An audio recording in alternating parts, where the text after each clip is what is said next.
ఈ మహానుభావుడు ఒడ్డూరు అచ్యుతరామయ్య గారు సుందరకాండ అంతా ఇందులో పెట్టేశాడు. ఇందులో ఎంత గొప్ప అర్థం ఉందో చూడండి. హనుమంతుడిని మించినటువంటి బలవంతుడు లేడు. అందుకని అతులిత అంటే సాటి లేని, అతులిత బలధామం, తూచే అవకాశం లేనంత బలం కలిగిన ఆయన సాటి బలవంతుడు మరొకడు లేడు. భీముడు నేను బలవంతుడిని అని గర్విస్తే సొంత తమ్ముడు లాంటి వాడైన భీముడికి కూడా గర్వభంగం చేసేసాడు ఆయన. అంతేకాదు, రాబోయే కురుక్షేత్ర మహాసంగ్రామంలో నీ తమ్ముడు అర్జునుడి జెండా మీద ఉండి నేను మిమ్మల్ని గెలిపిస్తాను అని వాగ్దానం చేశాడు. అది దృష్టిలో పెట్టుకుని తిరుపతి వెంకట కవులు జెండాపై కపిరాజు ముందు సితవాజి శ్రేణియున్ గూర్చి నే దండంబున్ గొలితోలు చందనమునన్ నారి సారించి కో దండంబున్గొనితోలు చందనమునన్ నారి సారించియున్ అని అర్జునుడు బ్రహ్మాండమైన పరాక్రమం చూపిస్తూ ఉంటే నిన్నెవడు ఆదుకుంటాడయా, ఒక్కడు నీ వరనాలగింపడు కురుక్ష్మానాథ సంధింపగా అని బ్రహ్మాండమైన పద్యం రాశారు. ఇప్పటికీ తెలుగునాడు జెండాపై కపిరాజు అనగానే ఓ ఉప్పొంగిన ఉత్సాహంతో లేస్తాం మనం కూడా. ఆ జెండా మీద కపిరాజు ఉండడానికి ఈ ఘట్టం కారణం. వాయుదేవుడు ఇద్దరికీ తండ్రి. అంజనాదేవికి వాయుదేవుడు హనుమంతుణ్ణి ప్రసాదించడంలో ఒక ఉద్దేశం ఉంది. దానికిను మనకి వైశాఖ మాసంలో హనుమ జయంతి రావడానికి సంబంధం. సంప్రదాయం ప్రకారం భాగవతంలో, శ్రీమద్భాగవతంలో చెప్పిన ప్రకారం ప్రతి మాసానికి 7 పాలకులు ఉంటారు. 7 పాలకులు. ఆ 7గురిలో ఒక బ్రహ్మర్షి, ఒక దేవర్షి, ఒక మహారాజు, ఒక రాక్షసుడు, ఒక అప్సరస, ఒక మానవోత్తముడు, ఒక గంధర్వుడు ఉంటారు. ఇలా 7 పాలకులు ప్రతి నెలకి ఉంటారు. చైత్రం, వైశాఖం, జ్యేష్టం అన్నిట్లో. చైత్రమాసానికి రంభ అనేటువంటి అప్సరసో మరొకరో ఉంటే ఆ పాలకుల్లో వైశాఖ మాసంలో ఉన్న పుంజికస్థల అనే అప్సరస వైశాఖ మాసానికి పాలకురాలు. ఆవిడతో పాటుగా ఒక బ్రహ్మర్షి, ఒక దేవర్షి, ద్వాదశాదిత్యుల్లో ఒకడు, ఒక మహారాజు, వీళ్ళు ఉంటారు. వేరే విషయం. ఆ మాసానికి కేటాయించిన పాలకురాలు ఎవరు అంటే పుంజికస్థల. ఈ పుంజికస్థలే తర్వాత జన్మలో అంజనాదేవి. ఆ అంజనాదేవికి హనుమంతుడు జన్మించాడు. అందుకే వైశాఖ బహుళ దశమి హనుమత్ జయంతి కింద కీర్తింపబడు. ఇది భాగవతం చెప్పినటువంటి పురాణ రహస్యం. పుంజికస్థల అంజనాదేవిగా ఎందుకు జన్మించిందో తెలుసా? కక్ష ఎవరి మీద? రావణాసురుడి మీద. పుంజికస్థల అప్సరసగా ఉన్నప్పుడు ఈ సన్నాసావిడిని మానభంగం చేశాడు. దేవలోకానికి వెళ్ళి స్త్రీ అబల కాబట్టి ఏమీ చేయలేక తల ఒగ్గవలసి వచ్చింది. కానీ అప్పుడే మనస్సులో కక్ష పెంచుకుంది. నేను చచ్చైనా సరే, మరో జన్మ ఎత్తైనా సరే నేను చంపుతా, లేక నా కొడుకు చేతైనా నేను చంపిస్తా. ఆ తర్వాత మహాతపస్సు చేసి అంజనాదేవిగా జన్మించింది. కేసరికి భార్య అయింది. ఆవిడ కొడుకు పుట్టాలి అని సంకల్పించుకోగానే మహాబలం ఉన్న కొడుకు పుట్టాలి అనంది. వెంటనే కేసరి అన్నాడు. మహాబలం అంటే అమరకోశం నిఘంటు ప్రకారం మహాబల అంటే వాయువు. నిఘంటు ప్రకారం ప్రాపర్ నౌన్ అంటారే, మహాబల అంటే వాయువు. ఎవరో పెట్టిన పేరు కాదు, సహజమైన పేరు. అందుకని మహాబలం అంటే వాయువు కదా. ఊరికే ఏదో మనం మానవులం, మనం కంటే ఏముంది, అందున వానరులం ఎవరు పుడతారు, మనకి మామూలు వాళ్ళు పుడతారు.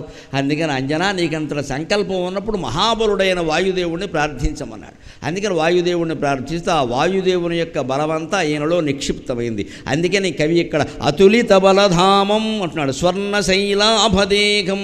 ఇక్కడ ఆంజనేయ స్వామి గుళ్ళో ఆకుపచ్చ రంగు వేసేసే వాళ్ళందరూ కాస్త దృష్టి పెట్టాలి. ఆంజనేయ స్వామి ఆకుపచ్చగా ఉండడు. అసలు ప్రపంచంలో ఏ మానవుడు, ఏ దేవత ఆకుపచ్చగా ఉండడు. ఆకుపచ్చ రంగు ఎవరు మనుషులకు ఉండదు. ఆంజనేయ స్వామి స్వర్ణశైలాభదేహం, బంగారు కొండలా మేరు పర్వతం రంగులో మెరిసిపోతాడు. స్వర్ణశైలాభదేహం ధనుజవన కృశాను. రాక్షసుల వనాన్ని కృశానుడు అగ్ని రూపంలో కాల్చి పారేశాడు. అశోకవన దహనం. ఎప్పుడది? అది రాక్షసుల వనం. అక్కడ రాక్షస కృత్యాలే జరిగాయి. ముఖ్యంగా పతివ్రత శిరోమణి అయినటువంటి సీతను తీసుకెళ్ళి అక్కడ కూర్చోబెట్టిన తర్వాత ఆ వనాన్ని తగలబెట్టకపోతే ఏం చేయాలి? పైగా అక్కడ ఎంతో ప్రయత్నం చేసినా లొంగలేదు. సీతాదేవి నుంచి ఆయన వెళ్ళిపోయిన తర్వాత రాక్షసుల కోసం తొడగొట్టి పిలిచాడు, మెడగొట్టి పిలిచాడు. ఎవడికి వచ్చే దమ్ము లేదు. 4 చెట్లు విరిచి బారేస్తే కానీ ఎవడో రాడనుకున్నాడు, విరిచి బారేశాడు. ఆ విరవడం కూడా మామూలుగా విరవలేదు. విశ్వనాథ సత్యనారాయణ గారి కల్పవృక్షంలో చెబుతాడు, హనుమంతుడు అశోకవనాన్ని ధ్వంసం చేసిన విధానం ఎలా ఉంది అంటే, ఆయన ఏమీ కాల్చలేదు, పని కట్టుకుని కూలగొట్టలేదు.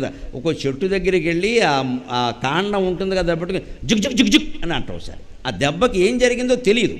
కొన్ని వృక్షములు పెళ్ళగించబడలేదు. ఈయన పట్టుకుని జిజి జిజి అనగానే అన్నీ అలాగే ఉన్నాయి. కాండం అలాగే ఉంది, ఈయన చేతులు అలాగే ఉన్నాయి, కింద అలాగే ఉంది. కానీ జీవితంలో మళ్ళీ చిగిరించదన్నాడు. అంటే ఆ కుదుపు కింద వేళ్ళు తెగిపోయాయి. అది కోకట వేళ్లతో పెళ్ళగించడం అంటే ఇది. దానికి ఉదాహరణ కూడా చెబుతాడు.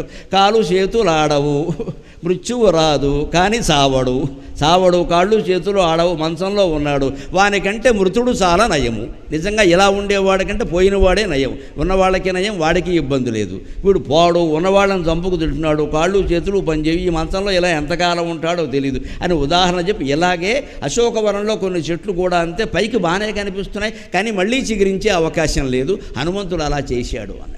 అశోకవనాన్ని ధ్వంసం చేయవలసి వస్తుంది. ఒక్కోసారి రాక్షసులని సంహారం చెయ్యాలి అంటే, వాళ్ళని యుద్ధానికి పిలిచి సంహరించాలి అంటే ఇటువంటి పని చెయ్యక తప్పదు. పైగా వనం మొత్తాన్ని ఏమి కాల్చేయలేదు ఆయన. 4 చెట్లు 40 చెట్లు కోల్చగానే వాళ్ళందరూ వచ్చేసారు. ఆ దెబ్బకి అక్షకుమారుడు సహా అందరూ వచ్చారు.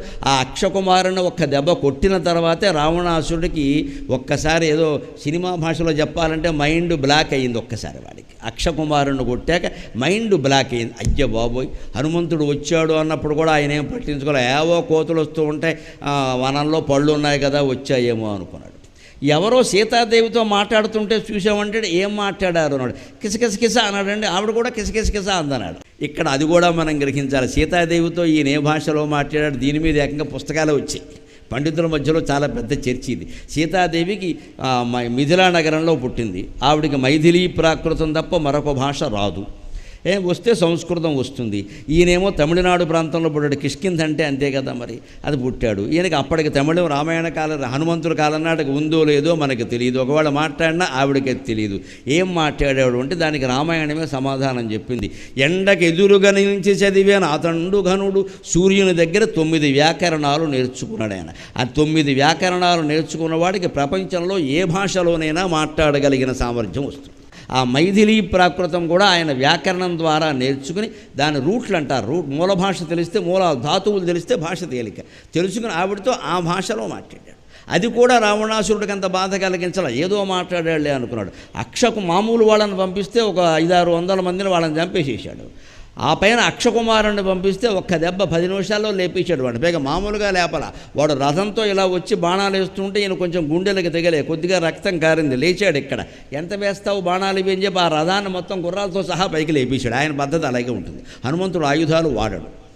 ఈ సమాచారం కోసం చెబుతున్నా, రామాయణ యుద్ధంలో వానరులు ఎవ్వరూ ఆయుధాలు వాడలేదు, గద కానీ మరొకటి కానీ వాడలేదు. హనుమంతుడికి గద పెట్టడం ఉందే, మన సరదా కొద్దీ మనం పెట్టేసాం అంతే తేడా. హనుమంతుడికి గద ఉండదు, భీముడికే గద ఉంటుందంతే. ఎక్కడా రామాయణంలో హనుమంతుడు గద పట్టుకున్నట్టుగా లేదు. మనం ఎందుకు పెడతామంటే, భీముడికి ఉన్నప్పుడు హనుమంతుడు లేకపోతే ఎలాగా అన్న కదా జ్యేష్ఠ భాగం అని ఇంకొంచెం లావు గది పెడతాం. మన సరదా మంది పెట్టుకోవచ్చు, పర్వాలేదు. ఈ వాహనాలు గదలు ఇవన్నీ మనం పెట్టుకున్నాం. కానీ ఆయన అసలు శక్తిని గ్రహిస్తే ఆ విద్య వేరుగా ఉంటుంది. ఆ అక్షకుమారుణ్ణి మొత్తం లేపేసిన తర్వాత నిజంగానే రావణాసురుడికి మైండ్ బ్లాక్ అయిపోయింది, అనుమానం లేదు. అయ్య బాబోయ్, వీడు వచ్చిన వాడు సామాన్యుడు కాదురా అనుకున్నాడు. అలా శత్రువుకి హడలు పుట్టించడం అనే ప్రక్రియ ఉందే, దీన్ని ఆధునిక రాజకీయ భాషలో మైండ్ గేమ్ అంటారు. దీని ముందు మనస్సును బలహీనం చేస్తే సహజంగా బలహీనుడు అయిపోతాడు. ఆ మానసికంగా తట్టుకుంటే బలవంతుడుగా ఉంటాడు. ఆ రకంగా రావణాసురుణ్ణి మానసికంగా బలహీనం చేశాడు. అందుకని ధనుజవన కృశానం జ్ఞానినామగ్రగణ్యం. ఇక్కడ ఒక్క మాట తెలుసుకోవాలి, రాక్షసుల అశోకవనాన్ని ధ్వంసం చేసింది ఆయనే, జ్ఞానుల్లో అగ్రగణ్యుడు కూడా ఆయనే. జ్ఞాని అయిన వాడు ఈ పని చేస్తాడా? జ్ఞానులు యుద్ధాలు చేస్తారా? హనుమంతుడు వనాన్ని ధ్వంసం చేశాడు అంటే, లేదు యుద్ధం చేశాడు అంటే జ్ఞాని అయ్యే అవకాశం ఉందా? దీనికి భగవద్గీతలో సమాధానం. జ్ఞాని అంటే చేతకాని వాళ్ళగా చేతులు ముడుచుకొని కూర్చోవడం కాదు. ఖచ్చితంగా ధర్మాధర్మాల మధ్య ఘర్షణ వచ్చినప్పుడు ఎంత జ్ఞాని అయినా, ఎంత భక్తి జ్ఞాన వైరాగ్యాలున్నా ధర్మపక్షం వహించాలి, ఉన్నంతలో ధర్మం. ఎందుకని ఎంత జ్ఞానుల్లో అగ్రగణ్యుడైనా, హనుమంతుడు తనకి సంబంధం లేకపోయినా, రాముడు తన మేనత్త కొడుకు కాకపోయినా, సీతాదేవి తన మేనమావ కూతురు కాకపోయినా, అసలు మానవ జాతితో వానర జాతికి ఏ సంబంధాలు లేకపోయినా, అంతవరకు రాముడెవరో ఆయనకి తెలియకపోయినా, కేవలం సుగ్రీవుడికి మంత్రిగా అక్కడికి వెళ్ళి ఆయన కర్తవ్యం ఆయన చేశాడు. తర్వాత కూడా ఎంత యుద్ధం చేయాలో అంత యుద్ధం చేశాడు. ఇది జ్ఞాని అయిన వాడి పని. అందుకని ధనుజవన కృశానం జ్ఞాని నామగ్రగణ్యం సకల గుణ నిధానం వానరాణామధీశం.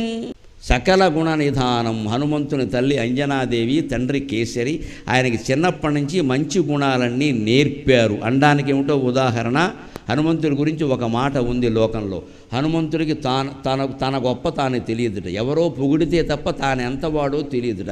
అలా ఓ చోట వీరవానరలోకస్య సర్వశాస్త్ర విశారద తూష్ణీమాసీత్ కిం అంటారు జాంబవంతుడు. వెళ్ళి హనుమంతుడు అందులో సముద్రం సముద్రాన్ని దాటదామని ఆలోచన చేస్తుంటే ఒకడు 100 మైళ్ళు దూకుతా, ఒకడేదో 50 మైళ్ళు దూకుతా, ఒకడు నేను మధ్యలో దూకి పడిపోతా అనేదో మొదలెట్టాడు. ఇక్కడ ఇవన్నీ అంటుంటే జాంబవంతుడు మీరు ఎవరు చేయలేరు, అసలు వాడు అక్కడ కూర్చున్నాడు. ఆయన మూలకెడితే ఆయన బండ మీద కూర్చుని రామ్ రామ్ రామ్ రామ్ అంటున్నాడు. ఆయన ఇంత చేసి సీతాదేవిని చూసొచ్చు రాముడికి చెప్పి అప్పుడు ఆయన దగ్గరికి వెళ్ళి జాంబవంతుడు ఏమన్నా అంటే తూష్ణీం ఆసీత్, ఎందుకయ్యా మౌనంగా ఉన్నావు? సర్వశాస్త్ర విశారద, శాస్త్రాలన్నీ నీకు తెలుసు, వానరుల్లో నిన్ను మించిన వాడు లేడు అంటే తాత నేను అంత గొప్పవాడినా అన్నాడు పాపం అమాయకంగా. అబ్బాయి చదివేడు దండకం శ్రీ ఆంజనేయం ప్రసన్నాంజనేయం ప్రభాదివ్యకాయం ప్రకీర్తి అయ్యో ఇలా అయిపోయి. ఈ స్థితి ఎందుకుందో తెలుసా? అది సకల గుణ నిధానానికి వ్యాఖ్యానం. మామూలు తలనొప్పి పడలేదు ఆ అంజనాదేవి ఈయనతోటి. మన పిల్లలు ఎవరో కాదు, మనం ఎవరో కాదు, ప్రపంచంలో ఎవరో అంత అల్లరి చేయడు, అంత అల్లరి చేశాడు ఈ పెద్ద మనిషి చిన్నత. ఎవరింటోకైనా పెడితే ఈయన బయటకు వచ్చేసరికి ఆ ఇల్లు మటాష్, ఇల్లు పీకి పందిరేయడమే అంతే. శ్రీకృష్ణుడు బాల్యంలో చేసిన అల్లరి ఎందుకు సరిపోదు, అసలు పగలగొట్టేయడమే మొత్తం. అదో బుద్ధి అంతే. అంజనాదేవి చాలాసార్లు చెప్పి చూసి నేను వినలేదు. చివరికి అక్కడ మతంగ మహర్షి ఆశ్రమ ప్రాంతంలో పెరిగాడు. ఆయన చూశాడు ఋషుల ఆశ్రమాల్లోకి వెళ్ళడం, పీకి పందిరేసాడు. ఏమన్నా అంటే చిన్నపిల్లాళ్ళ బొంగమూత పెట్టు కూర్చోడం. వాళ్ళు పాపం అంజనాదేవి మీద ఉండే అభిమానం వల్ల, కేసరి మీద ఉండే గౌరవం వల్ల వారు శాపం ఇయ్యలేదు, కానీ లేకపోతే శాపం వచ్చేది. అప్పటికీ తట్టుకోలేక ఆ మతంగ మహర్షి ఇతనికి బలం ఎక్కువగా ఉందని భావించడం వల్ల ఈ పని చేస్తున్నాడు బలోన్మత్తుడై. అంచేత ఎప్పుడూ జీవితం మొత్తం మీద ఎవరో ఒకరు గుర్తు చేస్తే తప్ప ఈయనకి బలము గుర్తుండకుండునుగాక అని శాపం ఇచ్చాడు. అది శాపము వరం ఏదైనా సరే.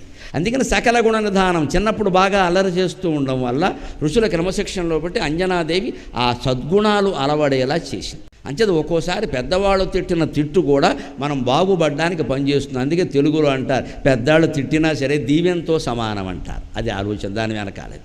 పెద్దవాళ్ళు తిట్టారు అంటే అది దీవెన, ఎందుకంటే మనకి అది ఉపయోగిస్తుంది, మన క్షేమం కోరే తిడతారు. వానరాణామధీశం, నిజానికి వానరులకు అధీశులు బతికి ఉండగా వాలి, ఆయన పోయిన తర్వాత సుగ్రీవుడు, అయినా హనుమంతుడే అధీశుడు. ఎందుకంటే మన లెక్కల్లో వానరేశ్వరుడు అంటే కపీశ్వరుడు అంటే హనుమంతుడే. సుగ్రీవుడు అందులో నెంబర్ 2 నెంబర్ 3 కింద వస్తారు, కానీ మిగిలిన వాళ్ళు ఇందులోకి రారు. సామర్థ్యం విషయంలో చూస్తే హనుమంతుడే లెక్క. వానరాణామధీశం, ఇంత ఉండి కూడా రఘుపతి ప్రియభక్తం రామ అనే శబ్దం వినపడితే చాలు పొంగిపోతాడు. ఏమి లేదు, యుద్ధం కూడా సగంలో మానేసి వచ్చి జపం చేస్తూ కూర్చుంటాడు. రఘుపతి ప్రియభక్తం వాతజాతం నమామి, వాతము అంటే వాయువు, వాయువుకి జన్మించిన మహాబలుడైన హనుమంతుడికి నమస్కారం.